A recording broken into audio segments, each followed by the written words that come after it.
කරන්නකොට video කරන්න. ඔය තියෙන දෙහෙ ටික මුන්නේ නැත්තම් අපි මොකද වෙන්නේ? අපේ රාජි මම පොලිමේ ඉඳලා මේ ටෙක්නිකවල් දුන්නේ පාමිසේ මහත්තයාට ගියා නම් ගන්න තිබුණා හොඳ බෙහෙත් ටිකක්. මතක තියාගන්න බෙහෙත් ටික අරුණ අවශ්‍ය නැහැ.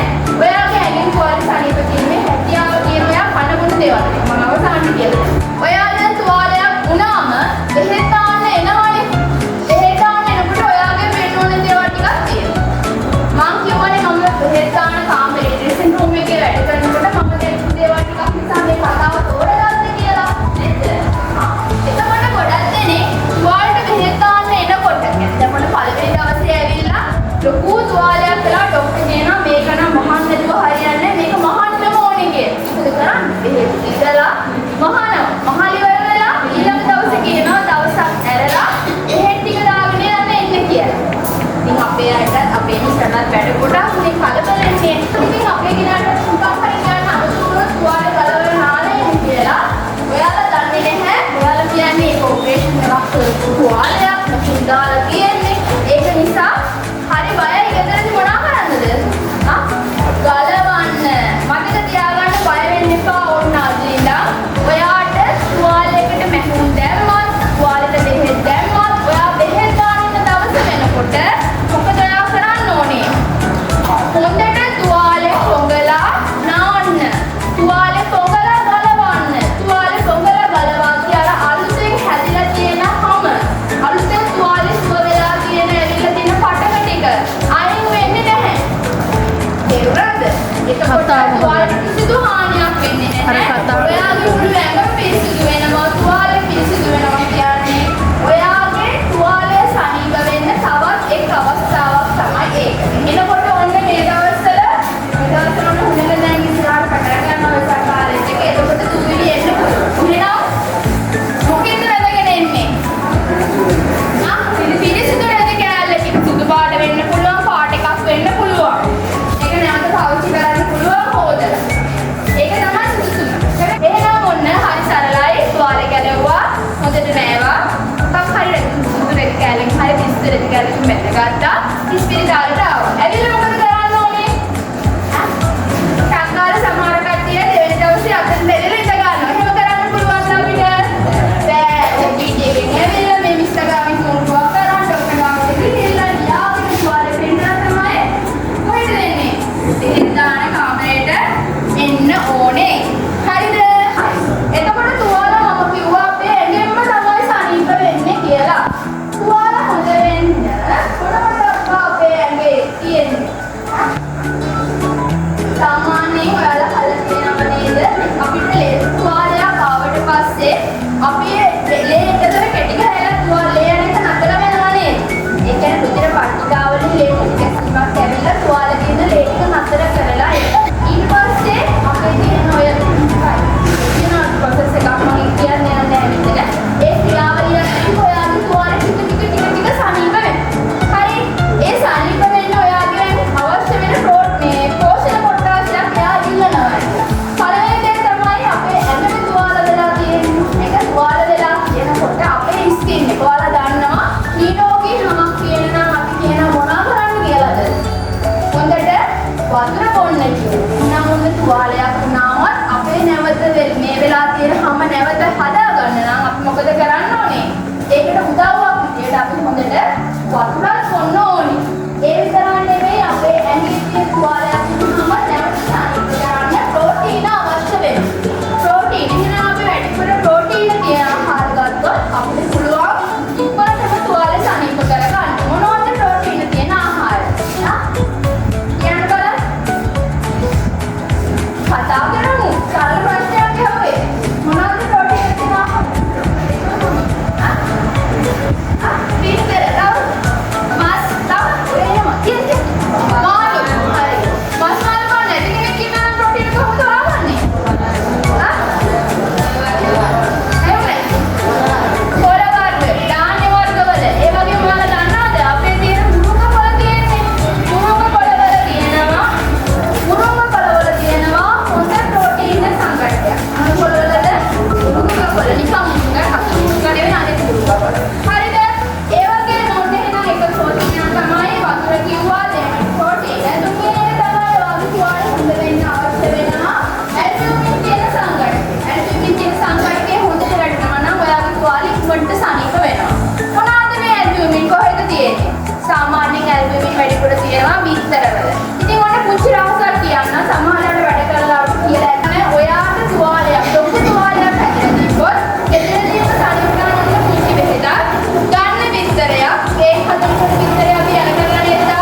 ඉස්සෙල්ලාම කරන්නේ සීනි වතුරයි ලුණුයි එකට දාලා හොඳට වීදුරුව කවලම් කරලා එහි ටිකක් මේ අපි මිලි කරගත්තොත් අර හදපු වතුර වීදුරුවට ගහගත්තු විතර ටිකයි දොඩම් ටිකයි එකතු කරලා චුට්ටක් කලන්ත ලැබුවොත් ඔයාට පුළුවන් ඔයාගේ තුවාලේ ඉක්මනට සනීප කරගන්න. මොනවද ඒක තියෙන්නේ එතකොට?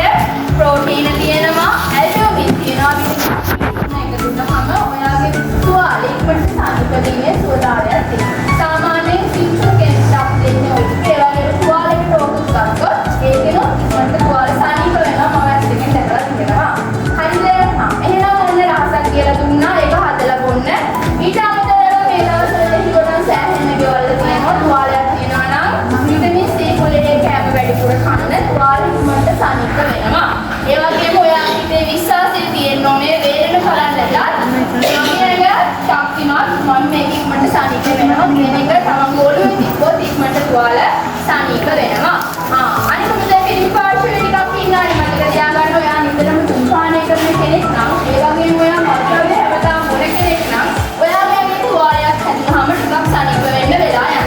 ඒකෙන් අපේ තුවාලය හොඳ කරන ප්‍රතිශතය අඩු කරනවා. හරිද? එහෙනම් ඔන්න මත්ද්‍රව්‍ය සහ දුම්වැඩි පාලනය අවබෝධ කරගන්න තමන්ට තුවාලයක් කියලා නැවත සුව වෙන්න අවශ්‍ය නැහැ. එහෙනම් ඔන්න මගේ කතාව අවසන්. මම හිතනවා පුංචි සතර කට්ටියක් පොඩ්ඩක් යන්න ඇති කියලා. පොඩ්ඩක් නැවත මතක් කරමු මොනවද මං කිව්වේ කියලා. මොනවාද අපි කතා කරේ කියන්නකො ඉස්සෙල්ලාම. තුවාලයක් හොඳ කරගන්නේ කොහොමද කියලා. මට කියන්නේ ඔයාලගේ තුවාල දෙන්න කරාටවත් ඇන්ටිබයොටික් වලට අත්‍යවශ්‍ය තුවාලයක් දෙලා ගන්න. නෑ ඒක කවුද දෙන්න පුළුවන් ડોක්ටර්ට තුවාලය අවශ්‍යතාවය මත ඔයාට ලියන්න පුළුවන්. එතකොට තුවාලයක් දාන්නේ කොට ඔයා කොහොමද එන්න ඕනේ? නාලා තුවාලය කරසිදු කරන්න ඕනේ. තුවාලය හොඳට පොඟලා තමයි අපි ගලවන්නේ. හරිද? මොකෙන්ද රැඳගෙන ඉන්න ඕනේ? ඉතින් ඒක එදකඩකින් පැදගෙන ඉන්න ඕනේ. හරි. ඇවිල්ලා ඉස්සෙල්ලාම වාඩි වෙන්න ඕනේ කොහෙද? OPD එකේ ડોක්ටර් ගාවට ගිහිල්ලා පිස්ස හොයාගෙන එන්න. හරි. මොනවද හදන්න ඕනේ? තුවාලයක් හොඳ වෙන්න අපේ ඉස්සෙල්ලාම අපේ ස්කින් එක අපි ලස්සනට තියාගන්න කියන්නේ හොඳට වතුර බොන්න. එහෙනම් තුවාලේ සනීප වෙන්නත් වතුර අවශ්‍යයි. එහෙනම් ඉස්සෙල්ලාම හොඳට ඇඟට වතුර ටික බොන්න ඕනේ. දෙවෙනි එක මොකද්ද? ප්‍රෝටීන අවශ්‍ය වෙනවා. ඊට අමතරව මොනවද අවශ්‍ය වෙනවා කිව්වේ? ඇල්බුමින් අවශ්‍ය වෙනවා. තව විටමින් C අවශ්‍ය වෙනවා. දැන් මතක් වුණා දැන් බලලා අපි කතා සිංක් අවශ්‍යයි. සිංක් වලින් අපේ ඇඟේ තියෙන තුවාල හොඳ කරනවා. සිංක් කියන්නේ ඔයා මස් මාළු විතර කනවා නම් ඒ වගේ සිංක් වැඩිපුර තියෙනවා. හරි? එහෙනම් ඊට අමතරව පුංචි කෑමක් කියලා දුන්න තුවාල සනීප කරගන්න මොනවද? විතර ඉදුමදේ දොඩම අපි ඒක ඇල්බුමින් වලට කියලා තමයි අපි ඉස්සෙල්ලා වුණාද කියන්නේ. මම මේ වචනේ පාවිච්චි කරන්න. කොහොමද කරන්නේ? විතරේ ගත්තා, ඉගානක් ගත්තා, හැන්දල් ගෑරුවයි ගත්තා, විතරේ ඇල කරා මොකද්ද වැටෙන්නේ? සුදු මදේ. සුදු මදේ ඊට පස්සේ කපලා ගන්න මේව කරාම ලියාරු ගතියට එනවා. දොඩම් වීදුරුව හදාගන්නේ කොහොමද? සීනි, වතුරයි, ලුණුයි එකට දාලා ඉස්සෙල්ලා දිය කරනවා. පස්සේ තමයි මේක ගත්ත දොඩම් ටිකයි අර මොනවාද? විතරයි එකතු කරන්නේ. එකතු කරලා